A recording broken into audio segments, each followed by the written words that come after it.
नमस्कार साथियों, मैं आपको आपके सेकंड ग्रेड के टॉपिक में आयोग दे रखे हैं। मैं 16वां वित्त आयोग को बताने जा रहा हूँ। 16वां वित्त आयोग वेरी इम्पोर्टेंट है, आपके पसंद आएगा।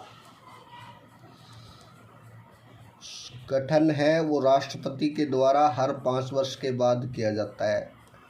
16वां वित्त आयोग। आपको प्रश्न बताना है कमेंट बॉक्स में कि प्रथम वित्त आयोग के राष्ट्रीय वित्त आयोग के अध्यक्ष कौन थे। प्रथम राष्ट्रीय वित्त आयोग के अध्यक्ष कौन थे। राष्ट्रपति द्वारा 5 साल बाद इसको गठन किया जाता है। 16वें वित्त आयोग का ध्यान रखना। और इसकी प्रकृति है वो संवैधानिक होती है और अर्ध न्यायिक भी होती है। वित्त आयोग की संवैधानिक है क्योंकि इसके अनुच्छेद 280 में इसका उल्लेख है। अर्ध न्यायिक है क्योंकि यह वित्त का बंटवारा करता है। राज्यों का करों का हिस्सा निर्धारण करता है और राज्यों को सहायता अनुदान करता है, सिफारिश करता है और आयोग अपनी रिपोर्ट संसद की पटल पर रखवाता है। ये ध्यान रखना। और इसका गठन 31 दिसंबर 2023 को किया गया था और 17 नवंबर 2025 को रिपोर्ट पेश कर दी है। और ये लागू कब से रहेगा? 2026 से लेकर के 2031 तक इसकी अवार्ड पीरियड रहेगा। अध्यक्ष है इसके डॉक्टर अरविंद पनगड़िया। ध्यान रखना, नीति आयोग के प्रथम अध्यक्ष भी थे ये। सचिव है इसके ऋत्विक रंजनम पांडे। 5 सदस्य होता है, ये ध्यान रखना। इसमें 3 पूर्णकालिक सदस्य हैं और 1 अंशकालिक सदस्य है। और अध्यक्ष आपको बता ही दिया मैंने। पूर्णकालिक सदस्यों में अजय नारायण झा, एनी जॉर्ज मैथ्यू, डॉक्टर मनोज पांडा।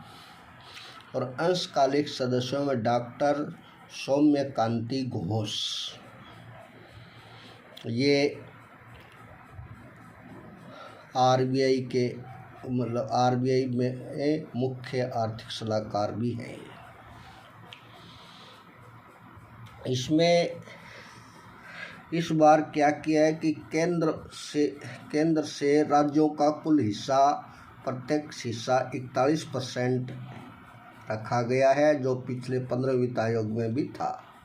लेकिन सहायता अनुदान यानी ग्रांट्स को मिला करके कुल राजस्व राज्यों को 55.8% प्राप्त कर सकेंगे।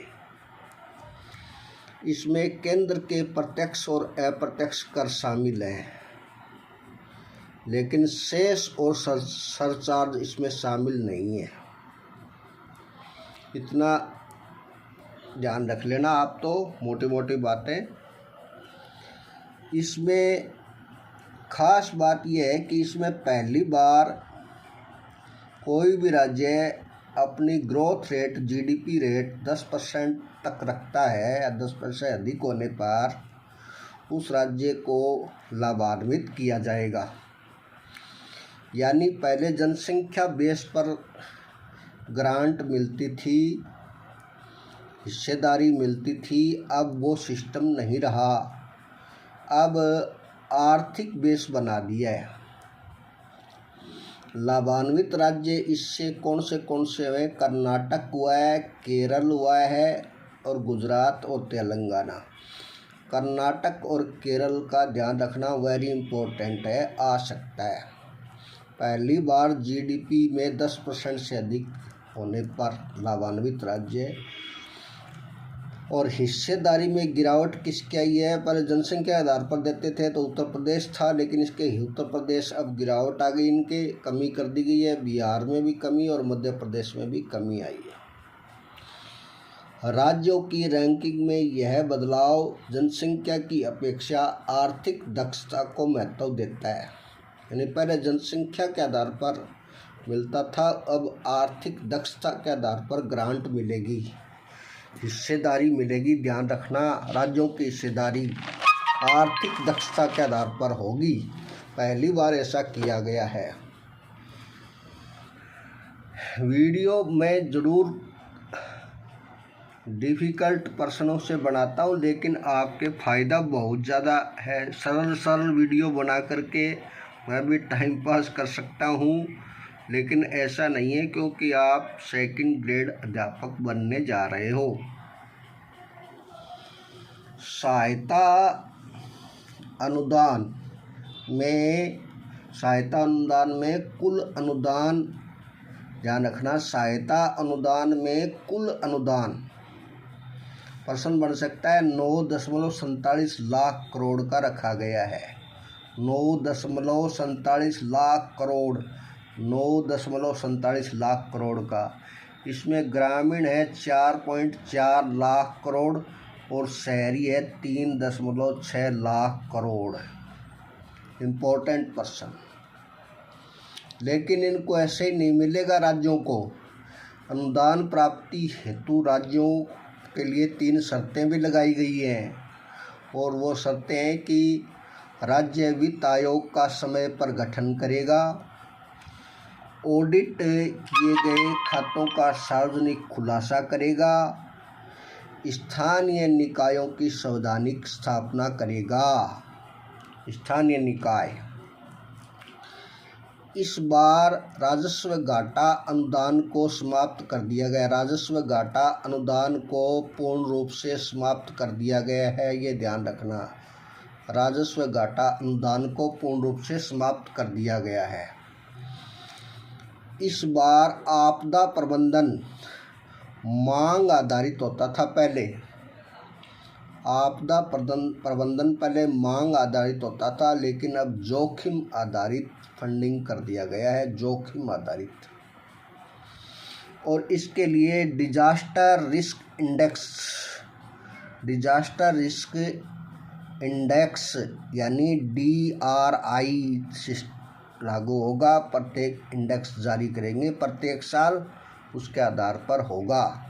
ध्यान रखना, मांग आधारित आपदा प्रबंधन मांग आधारित न होकर जोखिम आधारित कर दिया गया है।